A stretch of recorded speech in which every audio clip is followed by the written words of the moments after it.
रमेश कुमार का जन्म बिहार के एक छोटे से गांव में हुआ था। उस गांव में गरीबी इतनी गहरी थी कि अगर किसी दिन 2 वक्त का खाना मिल जाए तो उसे भगवान का दिया हुआ तोहफा माना जाता था। रमेश के पिता दिन भर मजदूरी करते थे, ईंट पत्थर ढोते, पसीने में भीगे कपड़ों के साथ 200-400 रुपए कमाकर घर लौटते थे।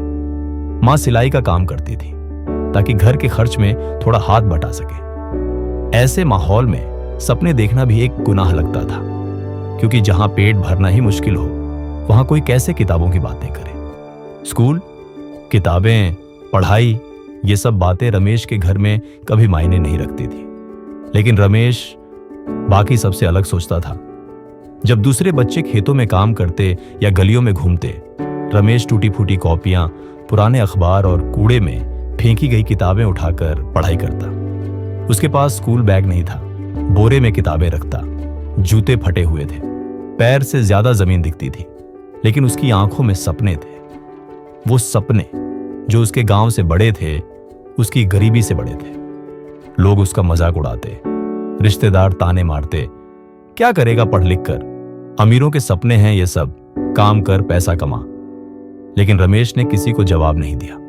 वो बस चलता रहा, एक छोटा कदम, फिर दूसरा, फिर तीसरा। 18 साल की उम्र में उसने सबसे बड़ा फैसला लिया। वो अपने गांव को छोड़कर दिल्ली आ गया। जेब में सिर्फ 500 रुपए, ना कोई जान पहचान, ना कोई सहारा, बस अपने सपनों का बोझ और हौसला। दिल्ली ने उसका स्वागत नहीं किया। उसने होटल में साफ सफाई की नौकरी पकड़ी, फर्श पोछा, बर्तन धोए, टॉयलेट साफ किए और कभी कभी भूखे पेट सो गया। लेकिन हर रात जब होटल के गेट बंद होते, रमेश अपनी किताब खोलता, पुरानी उधारी की किताब। टेबल पर पीली रोशनी में बैठा एक लड़का, जिसे पता था कि उसका सफर आसान नहीं, लेकिन नामुमकिन भी नहीं। धीरे धीरे एक पन्ना, एक चैप्टर, एक कोशिश। रमेश ने 12वीं की पढ़ाई ओपन स्कूल से पूरी की, थोड़ी अंग्रेजी सीखी, एक छोटी सी तरक्की मिली, होटल में रिसेप्शनिस्ट बन गया। थोड़े थोड़े पैसे बचाए, पुरानी किताबें खरीदी, सरकारी नौकरी की तैयारी शुरू की। हर बार जब वो परीक्षा देता, फेल हो जाता, लोग फिर हंसते, तेरे बस की नहीं, छोड़ दे।